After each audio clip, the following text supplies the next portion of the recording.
امریکی صدر نے ایران کو ایک بار پھر جوہری سرگرمیاں بند کرنے کی دھمکیاں دے دی ہیں۔ امریکی میڈیا CNBC کو دیے گئے انٹرویو میں صدر ٹرمپ کا کہنا تھا ایران کو جوہری سرگرمیاں بند کرنا ہوں گی۔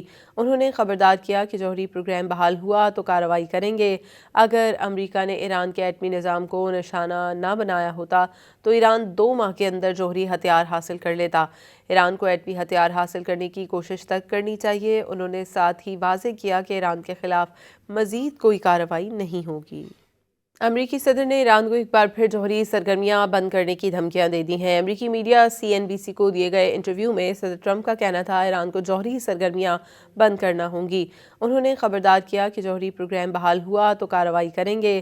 اگر امریکہ نے ایران کے ایٹمی نظام کو نشانہ نہ بنایا ہوتا تو ایران 2 ماہ کے اندر جوہری ہتھیار حاصل کر لیتا۔ ایران کو ایٹمی ہتھیار حاصل کرنے کی کوشش تک کرنی چاہیے۔ انہوں نے ساتھ ہی واضح کیا کہ ایران کے خلاف مزید کوئی کارروائی نہیں ہوگی۔